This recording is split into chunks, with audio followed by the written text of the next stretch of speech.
And right before I start my reaction, let me just give y'all a heads up. Yes, I supported the official release by watching the episode on Verb's website. Well, not watching it, but playing it another tab so that it qualifies as a view. So I make sure to support that right before I'm going to be reacting to this.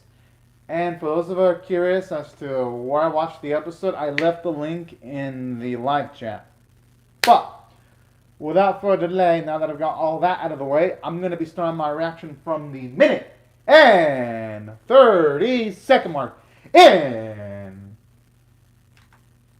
1-0 go. Alright, I'm pumped up. Oh, it is. And for those who are wondering, I actually really do love the opening. It's just that I skipped it because it was at the very start. The healer executes just as.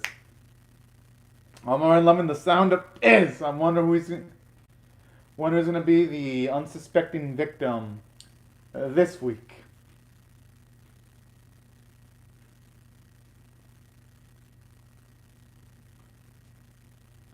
I mean, hey, this is only giving him more motivation so that if it comes down to it, he's not going to have any hesitation about drastically changing that specific country.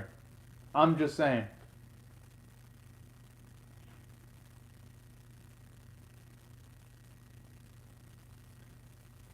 Oh, this son of a bitch! Talking about mercy. Despite running out potentially despite rounding up lots of innocent people.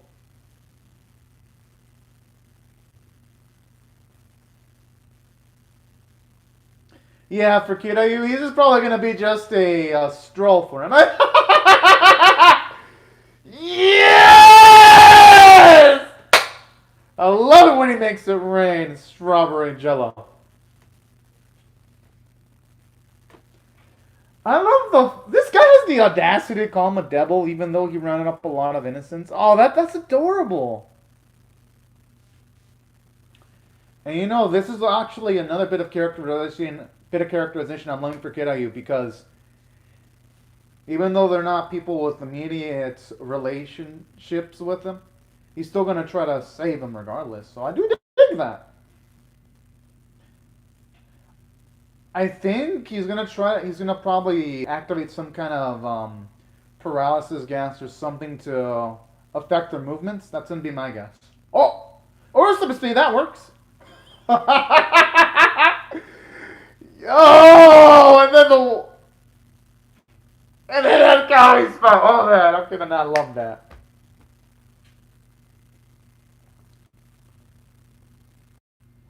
No, no, oh, no.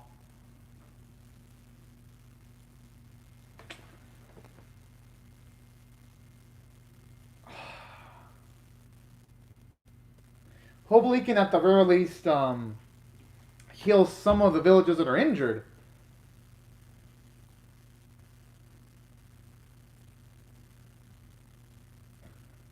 Or what, did he find a way of transporting the soldiers to those spikes?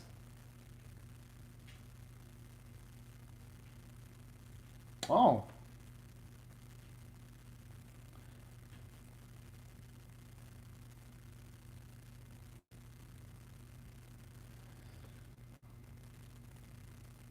Yeah? You know what I'm liking about this too? He's making himself out to be... I love how he's not holding back.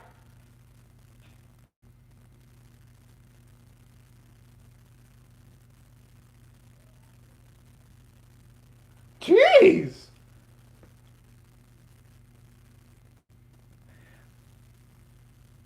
I mean, Kiryu has to do what he has to do, though. I mean... Because regardless, even if he would have stood there, they probably would have killed off the villagers regardless. So I'm not going to blame him for his actions right now. No, more like he's the one that's thinking clearly right now.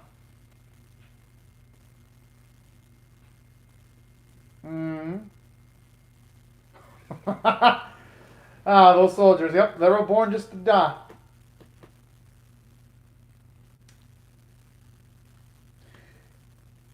They real Oh, I mean, you really think that barrier is gonna work against Kiryu-sama? He probably has like 2, 3, 4, probably lots of countermeasures against that. Yeah, I mean, look at that spot. That doesn't look like the face of a man who's utterly unprepared for a barrier.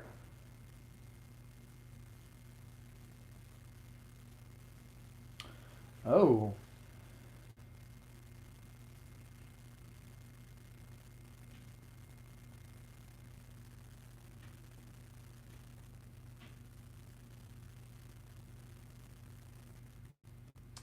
Ah, too bad, so sad.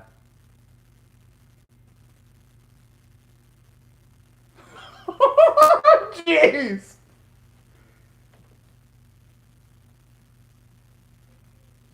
It actually is.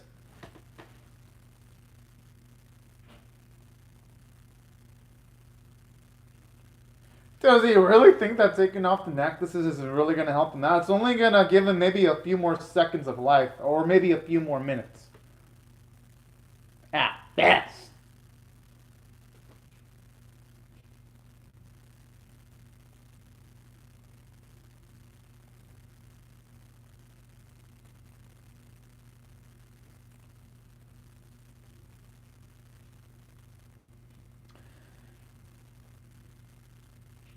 And what makes them think that he's gonna want to escape from them? If anything, he kind of screwed themselves because now they can't escape from him. That's fucking adorable, making it sound as if Kirayu is the one trapped. Ah, but you know what? I actually love that hubris. It's gonna only make him his downfall much more pleasing to witness.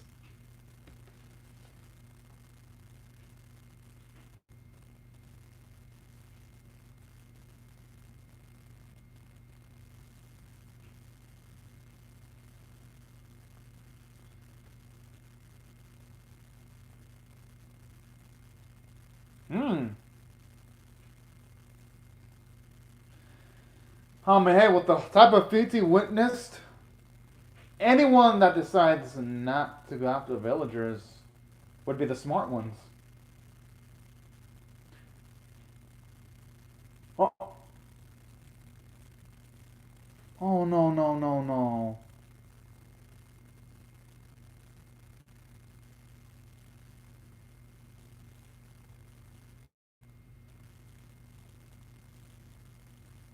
Hey, I mean, from the get-go, Kirayu, and none of these bastards deserved any bit of his sympathy.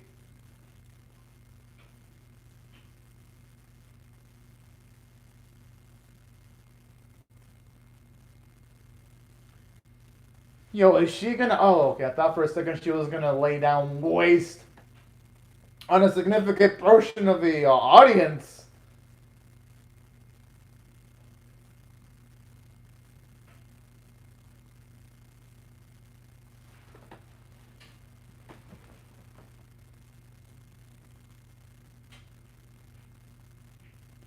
And you know what I'm liking about this too? I'm liking how Kirayu's also playing the political angle and utilizing Flair as a figurehead and to get people towards his side. That's actually pretty darn glorious. That way he doesn't just change the country through force, but he can also change them psychologically too.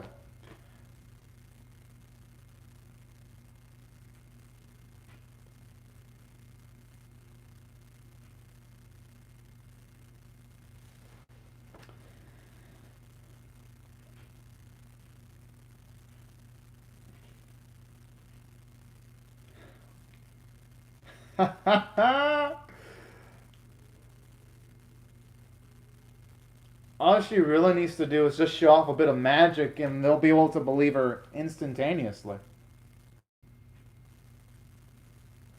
Or that works too. I agree, I'm extra thick. I'd say it's a mixture of flair and also Kirayu doing some big Big brain moves, both of them.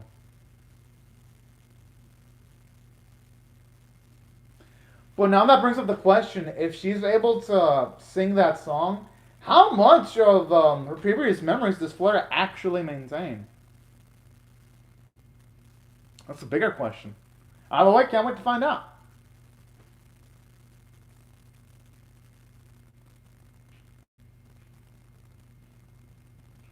And yeah, I was kind of expecting this. This would pretty much be the only way of her demonstrating that she's actually Flare with utilizing magic, considering that the series has established multiple times that Flare is extremely proficient as magic. I'm glad that now we're finally getting payoff to all of that buildup. So this is actually pretty damn cool.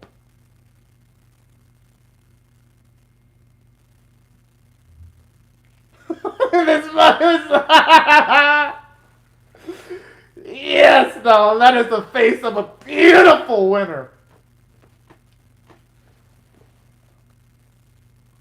Or should I say handsome? Or both. You know what? Beautiful and handsome. That's more accurate.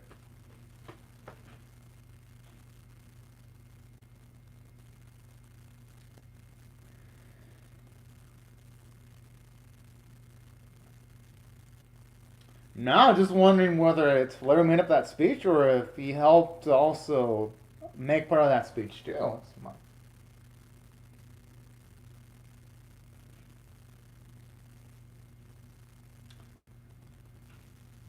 But you know, this is actually a really big moment for Flare though, because now that she's spending more time on Kirayu, she's definitely at least getting a lot more of a positive influence, and we're seeing a Flare, the very least a Flare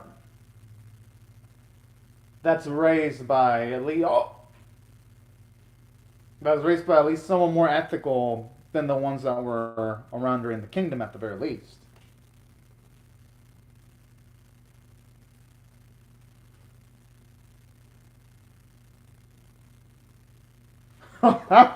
Yes! German Flares! Yes! Revenge is beautiful, y'all. Oh! Just something about seeing these punks get wrecked and eviscerated never ceases to amuse me. Never.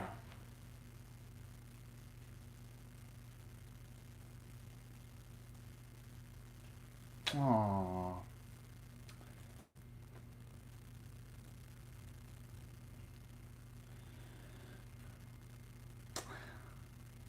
Okay, now that is just absolutely fucked up. Jeez. Yeah, I'm assuming it's gonna be Norn who did that. She's the only one that would be conniving enough to do that. And unethical enough, too.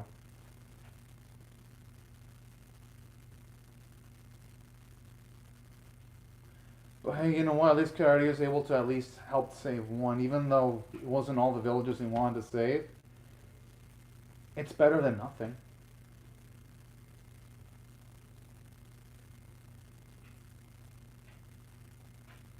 I don't think that's soft.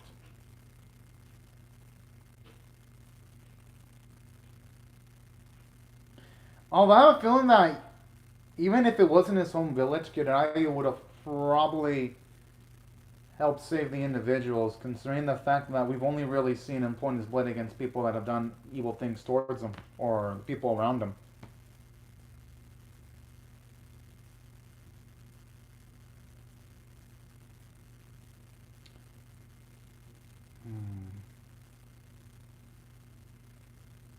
Oh, okay.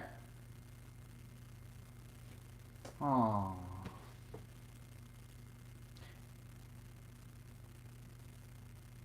I mean, and considering everything that Skadayu went through.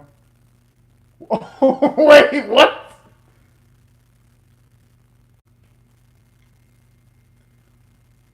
And he actually smiled when that man mentioned the possibility, too.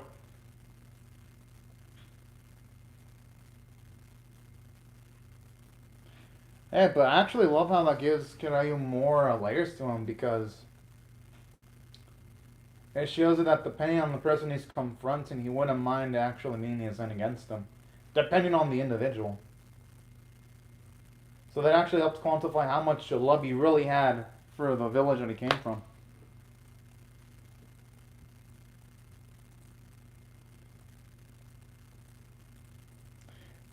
Oh, hello, Sushli. Yeah, it kind of does give me some Akamigaki overlaps. Like, that's actually a great catch there.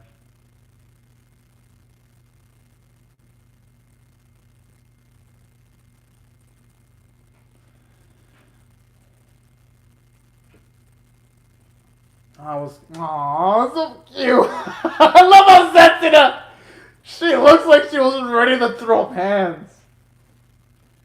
And then, like, even though she didn't look as pissed, she looked annoyed. That's cute. And you know, it actually makes sense why Kirayu would show more affection towards Coach Kureha, considering that out of all of them, Kureha's never really done anything bad to him in the previous loops, so it's actually quite understandable here. Oh shit.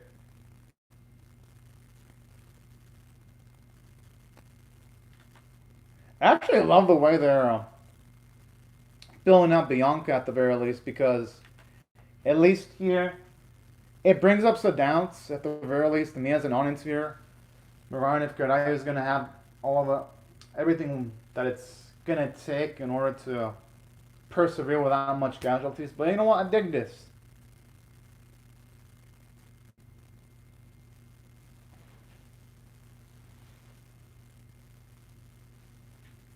Oh.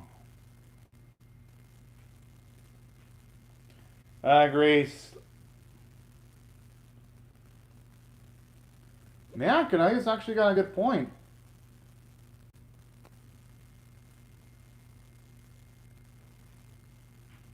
No, he does, because since Kirayu's seen the worst of people, he can laugh out of that joke.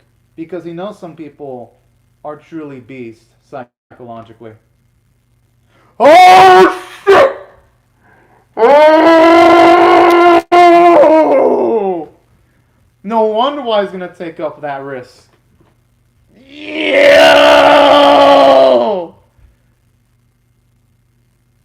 I agree with you, Celestially. And due to that,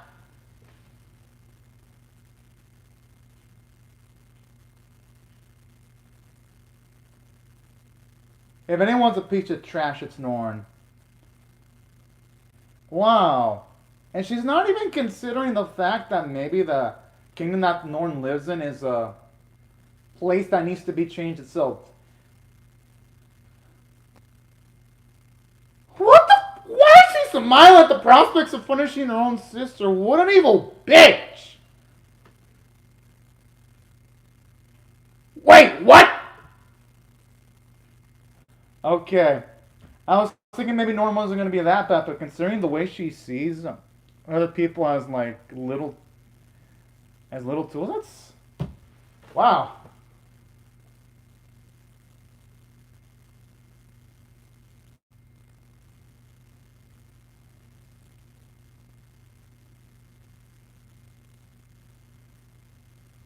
Huh.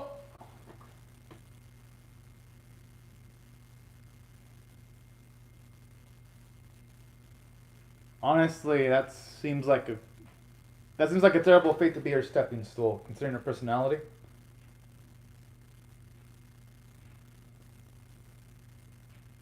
If there's anyone that's trash, it's Norn.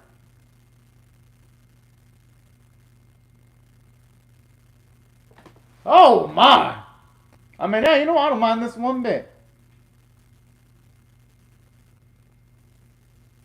Oh, I didn't know that, Slushly. I can't wait to see that then in that case.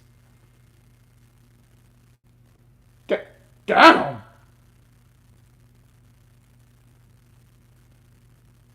Hey, I'm not gonna blame Kirayu one bit though. Because hey, who's to say they're gonna make it out of Bianca alive, considering they're gonna go up against Norn? So, they might as well get some You might as well get some right before he partakes on anything majorly dangerous. Yes, Neil, that's the lab. It looked good.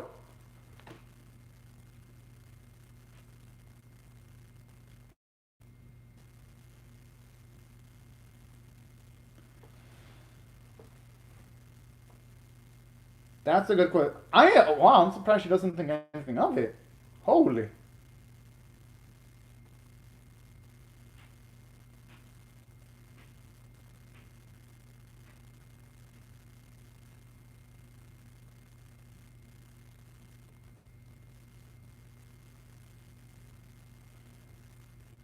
Okay, it's pretty darn interesting right there.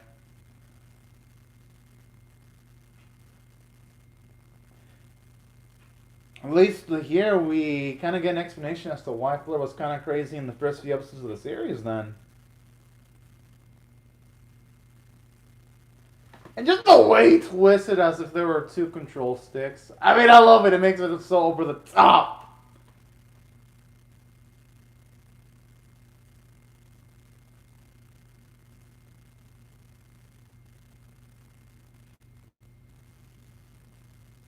I like how he says that Setsuna is his favorite.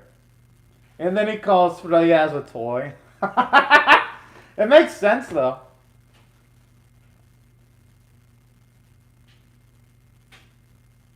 No, I want more.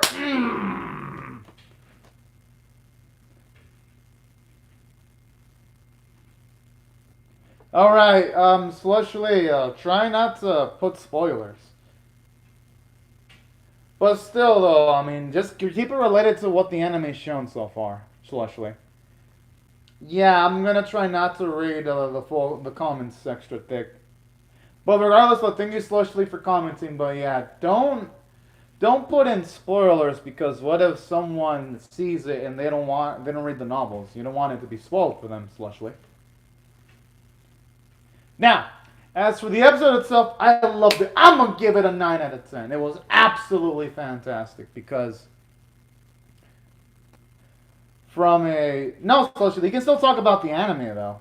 Just stuff only shown off in the anime. Like, anything that's beyond the point that we saw in the anime, don't mention anything that's in, like, the novel. But for sure, anything that's been shown off in the anime is fair game. Or you can even talk about the differences between the light novel and the anime so far. Yeah, all that is fair game. Now, back into why I felt was 9 out of 10 worthy, though. I loved it because we got to see more of Kadayu's compassion. And it was just sad because seeing that hope that he had just completely destroyed. Oh, the eliminates the demon. Oh, yes! Man, I've been waiting to see when they were going to show off a Demon Lord. Yo. Oh, I can barely breathe properly. Okay, now I can. Okay. Yeah. Pencil me in, y'all, that for next week, if I do not have to work overtime, I'm going to be reacting to episode 8 of the series as early as possible.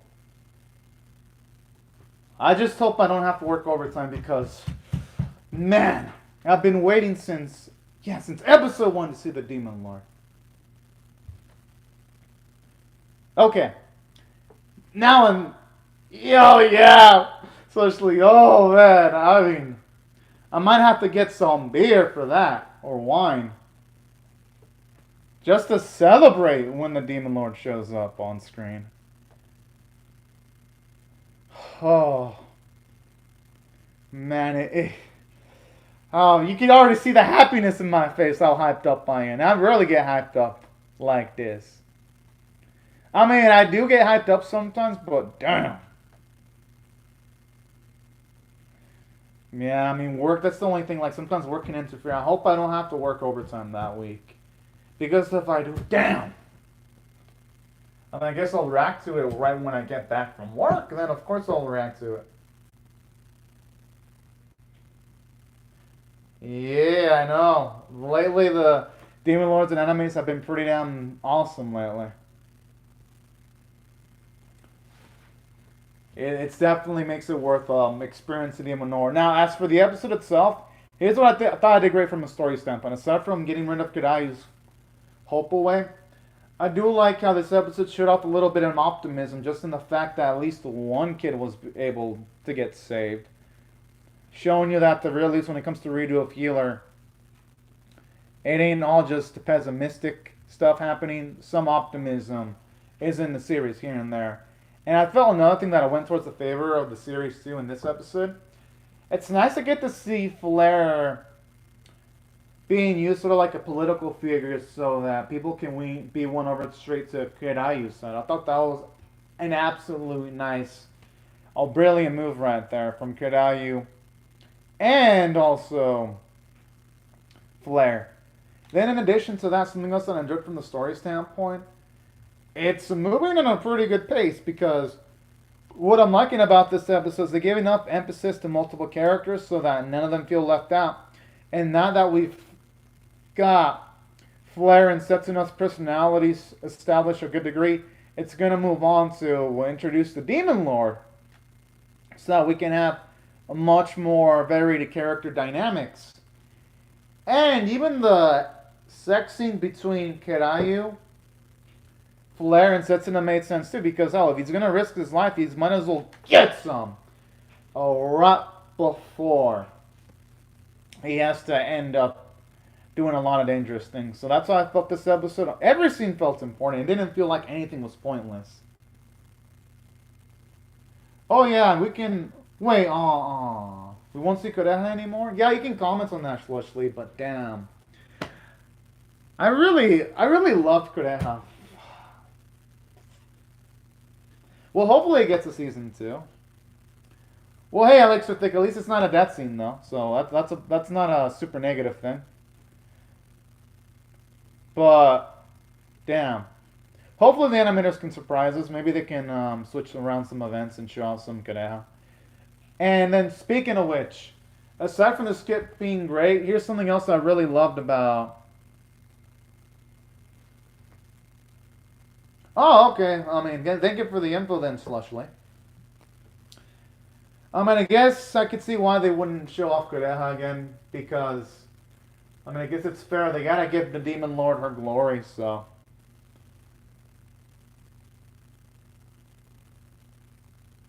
And plus, the series has a good chance of getting a season 2. I hear it boosted its light novel sales. We just gotta hope that can also boost the disc sales, because sometimes, even if animes boost materials, it sometimes doesn't guarantee a season 2 unless it boosts and it sells discs.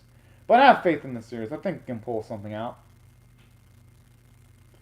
Either that or I'm just too overly optimistic. But hey, you know what? I'd rather be optimistic than pessimistic about the season 2 odds.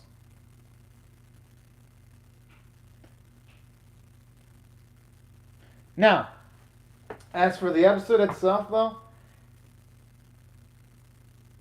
I haven't seen Black Lagoon yet. And at least not yet. I don't know if I'll ever see Black Lagoon though. Is that the one that's... Is that the one based off of a manga or... I'd have to check it out. Let's see if it's... not the series itself, but let me just see its source material. Black Lagoon. Oh, yeah, it's the one based off of a manga. But if you're curious, I'm not going to check out Black Lagoon unless it gets a full adaptation, because I hear the manga's constantly on hiatus. So that one, I already have enough of that with Hunter x Hunter, so for Black Lagoon, I'm not checking it out again unless it gets a full adaptation for Black Lagoon. And I already deal with constant hiatuses with Hunter x Hunter. That's why I haven't read the Berserk manga yet, because on that specific series, it's always on constant hiatus. But in saying that, if either Black Lagoon or Berserk were to be finished, then yeah, I would definitely check it out. Like, I wouldn't even doubt about that. I would definitely go for it. Because I heard nothing but great things about Black Lagoon. Like, I hear people praise it all the time, saying how Black Lagoon is one of the best Rule of Cool series ever, and things of that nature. So yeah, I would definitely be interested in seeing it if they were able to get fully adapted, for sure. But now, about the other elements I enjoyed about this episode, though, I really love it from a character standpoint. You can really tell just Kirayu's preference between the girls because, like, the way he affectionately kisses Kureha, you can definitely tell since Kureha never did anything bad to him in the previous loop, he's much more willing to show affections to Kureha, like kissing her, treating her a lot better, and things of that nature. And that's what I love about this episode, too. It shows you that when it comes to Kirayu, he can tell just his type of mindset just by how he treats the other individual. And that was pretty interesting to see how he even said straight up that Setsuna as his favorite. I was like, damn. I just wonder if there's ever going to be the day where Flair's ever going to get out of the toy zone. That's what I'm... But no, don't answer that question. I mean, I'm just going to be really curious to follow the series to see if that's ever going to happen. And aside from that, it was nice to get some character development for Flair. Seeing her actually step it up to the plate. And Lysa professionally that she would actually be able to get people to rally towards her side in her nation is actually pretty darn cool, actually. If anything, I thought it was brilliant. It's showing you how much she's come a long way.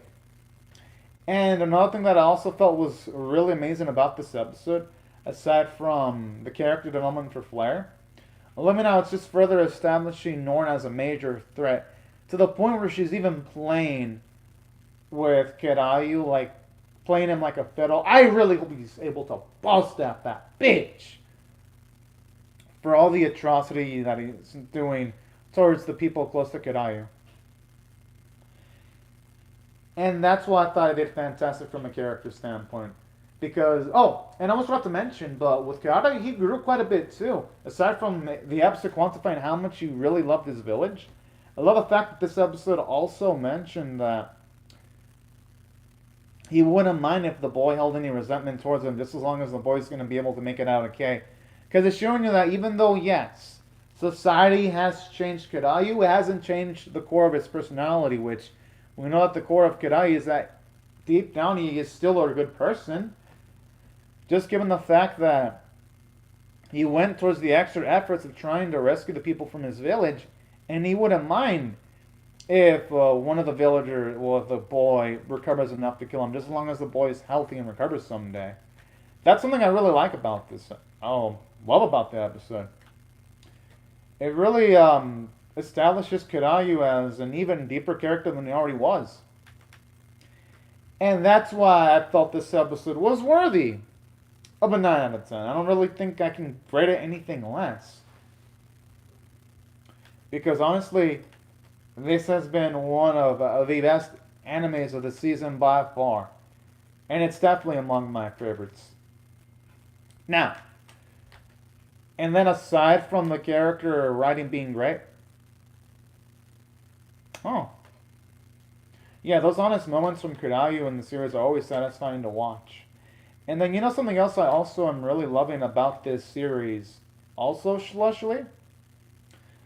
I'm loving the fact that, even though this series has a lot of intense moments, the animation quality looks good. Hell, even the scenes where Kirayu is doing it with Setsuna and Flair, they look absolutely amazing. Like, you can tell that the animators, they know to bring it each and every week. While, yes, the series isn't the most prettiest anime of the season, it still looks pretty darn good. And it does sex scenes better than a good portion of Hentai. Not saying that the SEX sequences stack up to the best looking H animes, because they don't, but it stacks up to at least a good portion of them. So that's where I also give the animators credit, like from like the saliva sticking to like the movement of the opine. It looks good! I'd say if I had a nitpick as to why it doesn't stack up to like the highest quality H anime sequences when there is an SEX sequence, it's that sometimes the lip syncing isn't there when in some of the most highest top tier H animes they do have amazing lip syncing and sometimes bodily fluids stick on characters' clothing from different frames, and even some see-through animation or some animation like when characters get some tongue action, like you see the tongues with multiple amounts of saliva and some interesting tongue play. That's why I can't say that it's at the creme of the creme, but it's up there though. Well, yeah, no, I just have to mention it though, slushly, because I gotta compare it visually. I mean, no need to apologize, Anime Doji. If you can't watch Radio Filler, then it's all good. And yeah, I already finished the reaction, Anime Doji. I'm just breaking down every single bit of the episode right now, in case you're curious, you know. And then on top of that, something else that I also really enjoyed about this episode. The artwork was actually on model. It was actually absolutely gorgeous. Well, yeah, Shushly, I know it's not an H anime, it's in that category, but I still have to mention it though because that's what people constantly compare it to. Since I've watched 300H anime, I do have to break it down like that because I gotta give up my full perspective, you know? I gotta take advantage of my experience I have with reacting to over 300 hentai. That's why I have to mention it. And plus, I'm actually giving Radio of Healer more credit because it's looking better than almost every, well, not every, but most of the H anime I watch. At least 80% of them. So it's still impressive. It's just that there's like this 20% that's in like the highest echelons where even normal animes would struggle against those series visually. Unless it's the highest of the high tier. Oh yeah, Anime Doji, I'm reacting to the first episode of everything. You don't even have to ask. If it's a non-sequel or non-spin-off, I'm reacting to it for the spring 2021 season, so no worries, man. It's happening. I'll be reacting to that, to Shaman King, of course. Oh yeah, I'm definitely reacting to Shaman King. Fruits Baskets, the one I'm probably not going to react to is Megalobox Season 2, since with my friend, I watched all of the original Ashita no Joe and Megalobox Season 1, so with him, I'm going to be watching Megalobox on my own time. That's the only one that I'm going to be watching that I'm not going to be reacting to. Because I did watch Ashita no Joe and Megalobox Season 1 with my friend, so I'm not going to be like, hey, I'm going to react to Megalobox Season 2, so yeah, just watch it by yourself. I'm not going to do that because I've watched everything else with them. But pretty much everything else, yes, I'll be reacting to. Yeah, pretty much anime. Yeah, so that's pretty much how I'm handling it, Anime Doji. Yeah, I'll pretty much be reacting to everything extra thick. You're right. I just need to catch up on the Chronicles of Indune, though. I've been like pushing that off for like forever. Which I know I should, and I probably should I should catch up on that series.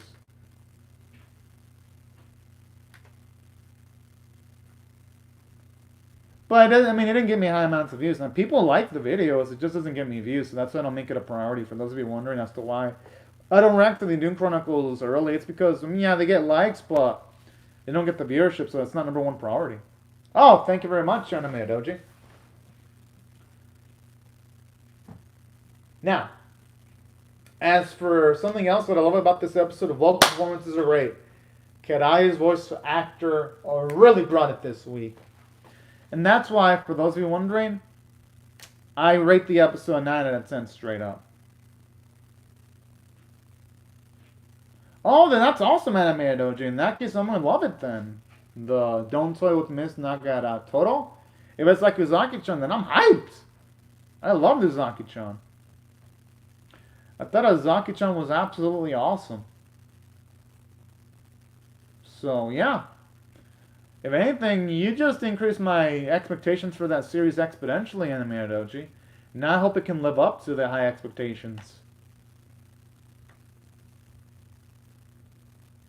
Oh, bullying the anime? It's been a while since I've seen an anime thoroughly tackle the bullying topic, man. Okay then, I'm hyped up. And for those who are wondering, I'm not going to be watching trailers. I'm just going to watch the anime straight up so that when I watch it without spoilers, like how I always do.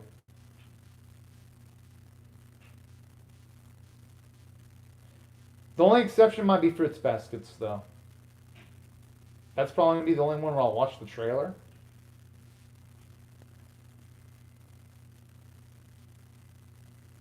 Oh! But it's cute bullying, though, Extra Thick. It's cute. So I don't mind that one, but as long as the bullying is cute and it's just like super intense teasing, then I'm cool with that.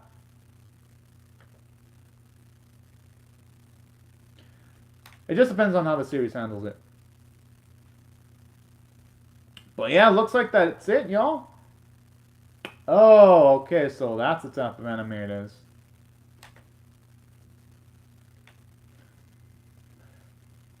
Still sounds like my type of series, though. I actually like teasing animes, so if that's the case, then I think I'm going to enjoy it a good degree then. Sweet. Now, right before I go, though, since I'm going to be reacting to the ABC Working Diary next. Thank you very much, David Ramirez. If you just barely joined the video, David Ramirez, I actually just barely finished the reaction and the review. And same Joshua Johnson, I just actually barely finished the review portion of the video and also the reaction portion. I just gave up like a really detailed review, so that's why the reaction stream lasted 41 minutes, for those of you curious. But also, hello, David Ramirez and Joshua Johnson also. The reason why the timer is at 0 is because I have it ready for ABC Working Diary right now.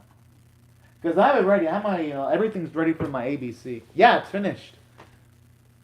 Yeah, I'm literally, David Ramirez, right now my video's at the 40, well, not the timer. Literally, my videos lasted 41 minutes of live stream. So you're going to have to catch the replay. Yeah.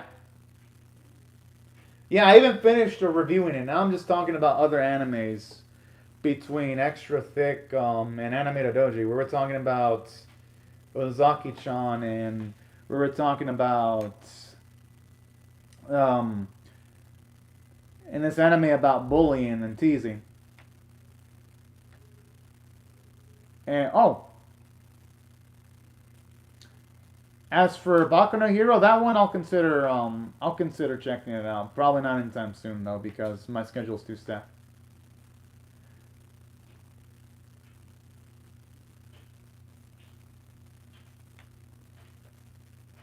Oh, all right. Yeah, as for me personally, for Baku no Hero, I'm gonna take a wait and see approach. I'm gonna wait and see what they do with that series. Although I heard recently that the manga hasn't been doing a good job of building up its villains. I heard that they recently messed up this one villain, but I'll probably still give it a chance one day, though. Probably. Now, does anyone have any questions before I leave, though? I can answer them real quick. Does anyone, like, say, Extra Dick, Slushly, Animated Doji, Joshua Johnson, or David Ramirez? Does anyone have a question? I can answer real quick. I could wait like literally a minute. And if no one has a question in a minute, then I'll be reacting to ABC Working Diary next.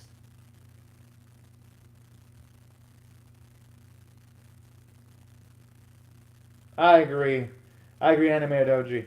My friend actually had me listen to like the original, well, not the original opening, but the English dub opening is so amazing, the English dub opening.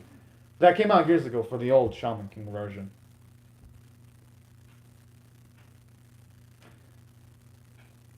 I loved it though. It was fun listening to it. But yeah, for Shaman King, my expectations were sky high. Yeah, say, oh yeah, Josh, oh yeah. Might as well say y'all, but I'm reacting to Shaman King. I mean, but then again, I'm reacting to everything, so my favorite anime is Ashita no Joe, David Ramirez. It's Ashita no Joe. Yep, definitely have no hesitations in saying that. It's sports anime's done right. It's a sport anime done right too. Because it has great characters. It has a great ending that doesn't make me wanting more. It just ends properly. And the animation is good for the time period it came in too. So it's definitely Ashita no Joe. That's why I always have expectations for sports animes, because they need to impress me. Because if the best sports animes if the best sports anime I ever saw came out in like the 80s, then modern day sports anime should aspire to something greater than that. And if they can't, then they're just not going to stack up for me. Yeah, I pretty much saw Megalobox Season 1 Anime Doji. I'm not reacting to Season 2 because I saw it with my friends, so... yeah, the chances of me reacting to that series are super low.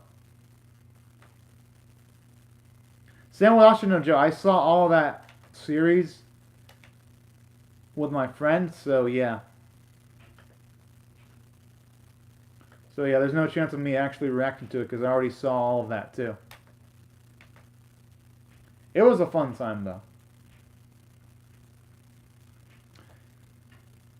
And it's definitely an anime worth checking out. Just a shame that when it comes to like the first season, that it wasn't really available in official streaming platforms though. I know for a time though, Ashita no Joe 2 was available. Its second season was available on Crunchyroll for some reason. Yeah, it's weird. They had season 1. I mean, not season 1. They had season 2, but not season 1. That was like really one of the most confounding things. And when it came to like the availability of Ashita no Joe. Because I remember seeing it years ago just to watch a Megalobox. And I ended up liking Ashita no Joe a lot more than Megalobox, that's for sure. Because remember Megalobox, even though I enjoyed it, it had some problems. Like, it rushed everything. The final match, it was like, really? They just skipped around the final match. So that's why the original Ashita no Joe just wins out for me. And plus, Ashita no Joe just has one of the best anime openings of all time. That's just a manly as hell. All of its openings are manly as hell. But overall, though, I still have a lot of hope for Megalobox, too. I just wonder if they're going to have the equivalents of, say, Jose Mendoza or Carlos Riviera, though. I hope they do, because I want to hear some... I want to hear some Spanish. That would be awesome. Just like the original Ashita no Joe. It was so kick-ass when you had Jose just speaking it with like a deep voice, all badass. Well, no. Well, actually, thinking back, Ashita no Joe didn't have characters speaking Spanish, but you had people, let's say, from areas like Venezuela and Mexico. So I hope if Megalobox does come, it could at the very least have some Spanish speakers. Because I felt that was one of the missed opportunities in the original Ashita no Joe. But hey, all animes are going to have some flaws, though. But yeah, it's definitely got me pumped up, though. Well, yeah. Ashita no Joe, let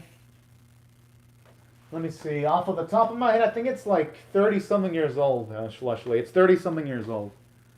I know, his beard is so badass, David, animated OG. It is just so damn freaking cool. I love it. He just looks so dang epic. Now, as for... Oh, I checked. Ashita no Joe, actually... It's actually 50 years old. Slushly. It's actually 50 years old. That's how old the anime is. Damn.